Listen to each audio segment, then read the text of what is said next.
Seguimos en Mañanas por Radio Ulma en este lunes 18 de abril y como habíamos adelantado al principio del programa, ayer fue el Día Mundial de la Hemofilia y por eso estamos en contacto con Sabrina Ribeiro. Ella es directora ejecutiva de la Fundación Douglas Piquinela, así que vamos a poder sacarnos las dudas con ella. Muy buen día, Sabrina, muchas gracias por atendernos. Muy buenos días y muchas gracias a ustedes por recibirnos. Bueno, antes que nada, ¿desde dónde nos estás hablando, Sabrina, en este momento?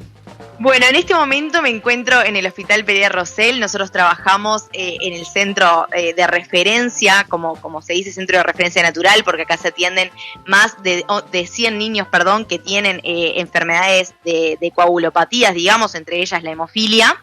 Y bueno, nosotros trabajamos desde acá brindando un servicio más integral a lo que es la atención de esta enfermedad, que es una enfermedad crónica que desde que nacen los bebés hasta los acompañan durante toda su vida.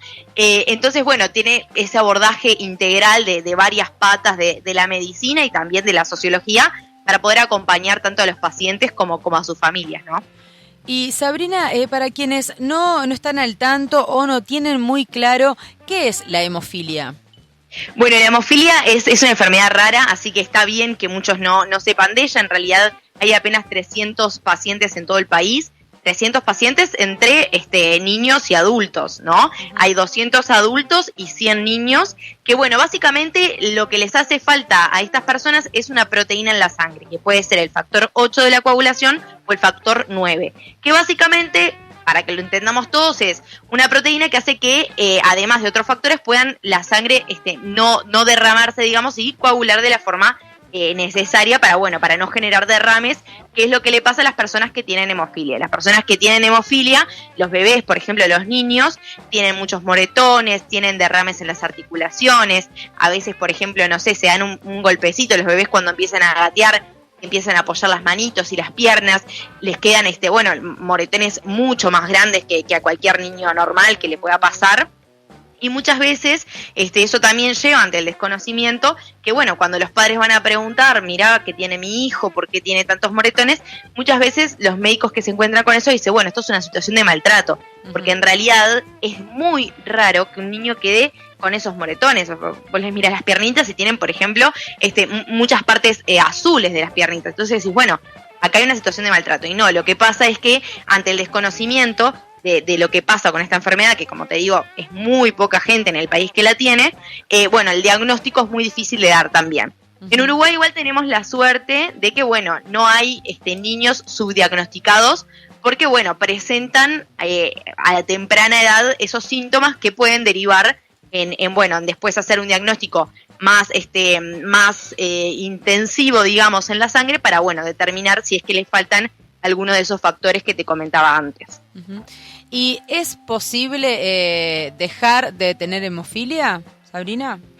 No es una enfermedad por ahora que tenga cura. Lo que sí tiene, y es muy importante, esto hace no mucho tiempo atrás, antes no se trataba, de una forma preventiva. Antes era cuando la persona tenía un sangrado, iba al médico y se daba el factor. Uh-huh. Bueno, ya hace algunos años atrás, unos 10, 15 años atrás, lo que se trata de hacer es la profilaxis, que lo que básicamente hace es dar el factor a ese paciente para que, prevenga cualquier derrame o sangrado que pueda tener la persona. O sea, esto lo que ataca es el antes de que suceda. Uh-huh. ¿Por qué? Porque cuando sucedía, muchas veces, por ejemplo, se daba, un derrame en una articulación de la pierna, ya la pierna después para volver a hacer lo que era antes es muy difícil. Entonces lo que trata de hacerse es prevenirse a través de los tratamientos, que acá en Uruguay, ya para ponerlos un poco a tiro, digamos, con cómo se trata esta enfermedad en Uruguay, uh-huh. Básicamente hasta febrero de este año había, algo que me faltó, hay dos tipos de hemofilia A y hemofilia B. Uh-huh. Cada uno tiene un factor distinto de la coagulación que les falta, pero en realidad es la misma enfermedad. Lo que pasa es que los medicamentos que necesitan son distintos. Este año, por suerte, en febrero se empezó a probar una medicación para los niños con hemofilia tipo A, que lo que hace es, tiene más durabilidad. Entonces, además de la durabilidad, por ejemplo, no se hace de manera intravenosa. ¿Qué pasaba hasta antes de eso para los niños con hemofilia A? Que ahora les cuento lo que pasa con hemofilia B. Antes tenían que pincharse entre 2 o 3 veces por semana intravenoso para pasar la medicación. Y eso, obviamente, en la vida de cualquier persona, pero también más en la de un niño, el tener que pincharse, entender que tienen que tomar esa medicación, que por más de que tengan esa medicación no van a poder tener, entre muchas comillas, la vida normal de un niño, porque no pueden salir a correr, no pueden andar en bicicleta, no pueden hacer fútbol, deportes que lo integran a la sociedad. Entonces, es para un niño muy difícil entender que además de que tiene que pincharse 3 veces por semana, tampoco puede hacer las cosas que hacen los otros niños. ¿Qué hace esta nueva medicación?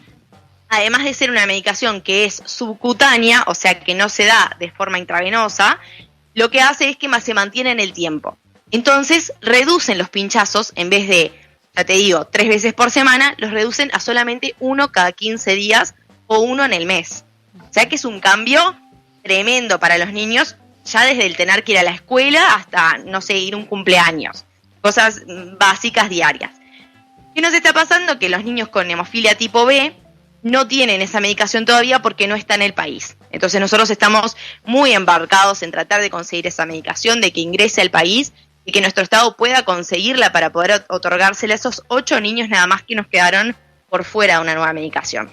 Uh-huh. ¿Qué significa que no tengan esa medicación? Bueno, lo que te comentaba antes, 3 pinchazos por semana, en algunos casos 2, lo que termina haciendo eso es les genera callos en las venas, entonces para la hora de pincharlos es mucho más difícil, se le rompen las venas más fáciles, porque imagínense que al ser chiquitos tienen las venas muy finitas, y claro, cualquier cosita ya rompe las venas. Entonces es muy importante que también estos niños puedan estar en esa igualdad de condición y acceder a una medicación con esta tecnología para que, bueno, les permita desarrollarse con una vida más igual a la del resto, ¿no? Tener esa igualdad de oportunidades que en definitiva lo que va a hacer es transformar a esos niños en adultos que sean más independientes y más libres.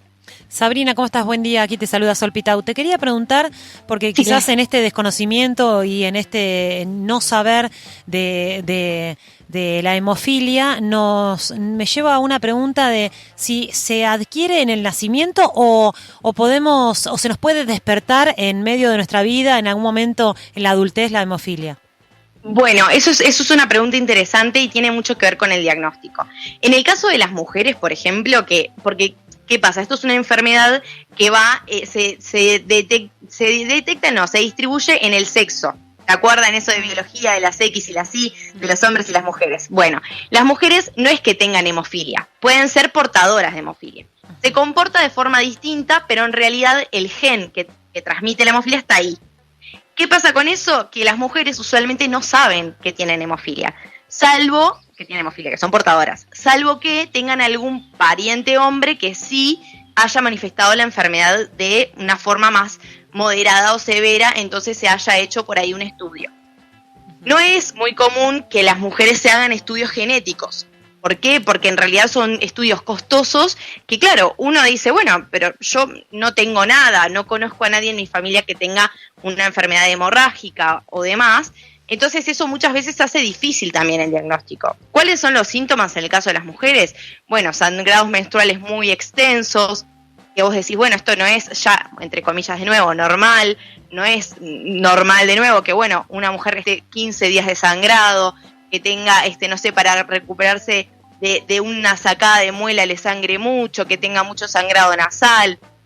Todas esas cosas que son síntomas, claro, muchas veces no se ven también por ese desconocimiento. Entonces está bueno en este tema de concientizar, estar un poco alertas de, bueno, capaz que no es que tan normal que tenga esas hemorragias tan constantes. Bueno, tengo que ir al médico, consultar y ver si me puede mandar un estudio genético para saber que está todo bien con mi sangre. Porque, ojo, puede ser portadora de hemofilia o puede tener algunas otras enfermedades hemorrágicas que también incluso son más comunes que la hemofilia. Lo que pasa que, bueno, hay incluso menos conocimiento. Pero, bueno, en el caso de los hombres es más raro de que la persona lo conozca de grande, salvo que sea una hemofilia muy leve. Porque la hemofilia se divide en 3 grados, leve, moderado y severo. Usualmente los moderados y los severos saben de niños, porque se llenan de moretones, porque les pasan esas cosas. Los leves es posible que no se enteren nunca que tienen. Es muy posible, porque en realidad no se realiza la enfermedad de la misma manera, o sea, el síntoma no es el mismo. Capaz que un día puede tener un derrame, pero capaz que nunca en su vida. Entonces, no es que nunca la tuvo, sino que se le despertó en algún momento. Eso puede pasar, es raro, pero sí está dentro de las probabilidades. Sabrina, hablábamos hoy más temprano que el tema de la hemofilia se empezó a escuchar hace pocos años o en los últimos años porque se había dado en el Río de la Plata situaciones de mujeres famosas embarazadas que hablaban de este tema. ¿Y puede ser ese el momento en el que una mujer se entere? Sí, de hecho, la gran mayoría, por ejemplo, se entera cuando tiene un hijo con hemofilia. No sabe, porque esto es así, la estadística más o menos indica que cada un niño con hemofilia hay 5 mujeres portadoras. Esas 5 mujeres portadoras pueden ser la mamá, la abuela, la tía, la prima, está más o menos distribuido así. ¿Qué pasa? Capaz que justo en mi familia, por ejemplo, eran todas mujeres, pongámosle, ¿no? Un ejemplo. Todas mujeres, entonces la enfermedad nunca se demostró sintomática 100%. Entonces yo tengo un hijo varón, y al hijo varón entonces sí le salen esos síntomas. Probablemente yo me enteré ahí, que tengo, que soy portadora de hemofilia o lo que sea. Probablemente no me enteré antes porque como las otras eran mujeres también, era más difícil que se dé ese diagnóstico. Claro. Ahí queda más claro. ¿Y cómo surge entonces, Sabrina, la Fundación Douglas Piquinela y cómo viene trabajando con respecto a la hemofilia? Bueno, la fundación es una fundación relativamente nueva, tiene apenas 3, 4 años casi, que bueno, lo que busca es dar ese abarque integral a la enfermedad, porque como te decía, no es solamente el tema de ir, darse la medicación, sino que es algo mucho más abarcativo que tiene que ver con muchas disciplinas, desde por ejemplo un odontólogo que esté especializado en la hemofilia. ¿Por qué? Porque si a un niño se le cae una paleta cuando está cambiando los dientes, y eso tiene que pasarle un factor para que no sangre de la forma que puede sangrar si se le sale solo. El tema del cepillado de los dientes, cómo hago para que las encías no sangren tanto, pero también al mismo tiempo cómo hago para cuidar esos dientes. Eso puede ser uno de los ejemplos. Otro de los ejemplos es la fisioterapeuta.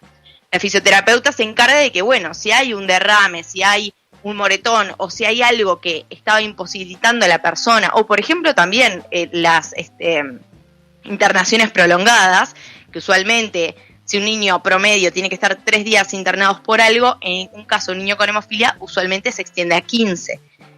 Entonces, esos 15 días de un niño que está sentado en una cama, es muy importante que una fisioterapeuta pueda hacer ejercicios porque también las articulaciones pueden quedar como petrificadas, te voy a decir. Entonces, eso es lo que no puede pasar, no puede pasarse. Es como una balanza, no podemos pasarnos de deporte ni que falte el deporte. Entonces ahí el fisioterapeuta es muy importante. Y no menor, el psicólogo. El psicólogo juega un papel fundamental porque el psicólogo tiene que hacer entender a ese niño que no va a poder jugar al fútbol con sus amiguitos, que tiene que cuidarse un poquito más, que tiene que pasarse la medicación, que la medicación en realidad es algo que nosotros le decimos que es como una autolesión porque se está inyectando su propio brazo. Entonces es muy difícil hacer que un niño entienda eso, pero no solamente el niño, sino la familia también. Porque ahí los papás van a estar más atentos. Muchos papás, lamentablemente, tienen que dejar de trabajar para poder cuidar a sus hijos. Hay toda una situación atrás que surge en el acompañamiento de ese niño que debilita, en cierto sentido, a las familias. Entonces, los psicólogos son hiper importantes también. Pero claro, es como te decía, es una cosa integral. No existe una pata sin la otra. Y bueno, eso es lo que venimos haciendo de la fundación. Ahora estamos con la nueva medicación para los niños con hemofilia A, que eso es un muy gran logro, porque de verdad cambió la vida de más de 60 niños y sus familias. Que bueno, estamos con todos los traslados, porque son muchos de ellos del interior, entonces tienen que venir a Montevideo, los traslados, las comidas, todas esas cosas también nos encargamos nosotros, y es muy importante para poder darle a las familias ese sostén de, bueno, puedo dejar hoy mi trabajo por un rato y acompañar a mi hijo a darse la medicación, porque también al ser un centro de referencia y de ser tan poquitos, todo está acá en Montevideo. Entonces tenemos que traer a todo el interior a que venga acá. Así que bueno, eso es un poco de lo que hacemos nosotros. También estamos ahora muy embarcados, además de con lo que les decía del medicamento para hemofilia B, con una reforma edilicia, que bueno, esto nos va a permitir que todas esas cosas que les mencionaba antes, que son integrales como el fisiatra, el odontólogo, que cada uno tenga su consultorio para atender mejor a los niños.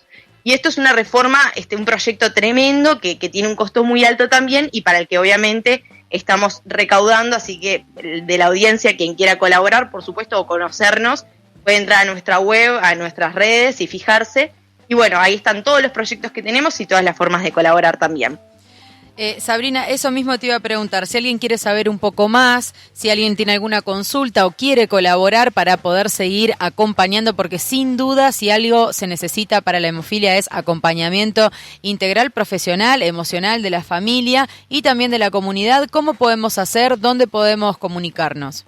Exactamente, no, tenés total razón en eso y quiero pararme un poquito en lo que es el apoyo de la comunidad. Es sumamente importante que nosotros como uruguayos todos entendamos que hay que extender la mano también. Yo siempre digo que los uruguayos somos muy solidarios, pero a veces te encontrás con ciertas situaciones que, bueno, que en vez de decir, bueno, va a ayudar, va a hacer que sea más fácil, a veces es como, bueno, una estaca, ¿viste? Entonces hay que ser conscientes de que a veces, por ejemplo, digo esto porque el otro día me comentaron que había un chico que iba al liceo y que entonces, claro, no podía subir al segundo piso y la directora no quería cambiar el salón. Ser un poco más plausibles en eso de, bueno, si tengo que cambiar un salón para que el nene pueda venir, entonces voy a ayudar con eso. Si tengo, no sé, una donación de un escritorio y bueno, quiero dárselos a la fundación. Todas esas cosas que, bueno, que creo que como los uruguayos son muy solidarios, sé que hay que concientizar para ir por ese camino. Y bueno, como decía, si quieren conocer más de nosotros, pueden ir a nuestras redes sociales, tanto en Instagram como en Twitter. Estamos súper activos ahí, van a poder ver un poco de lo que hacemos y también cómo colaborar, que puede ser desde el colectivo de Hábitat, puede ser botones de Mercado Pago, puede ser suscripciones de Mercado Pago mensuales. Así que hay un montón de formas de colaborar también. Sabrina, muchísimas gracias por estos minutos. Quedan abiertos los micrófonos de Ulmanianas y de Radio Ulma cuando quieran y vamos a estar compartiendo las redes entonces y las formas de contacto con la Fundación. Muchísimas gracias. Excelente. Muchas gracias a ustedes. Chao, chao. Ulma. Radio Comunitaria Punta del Diablo.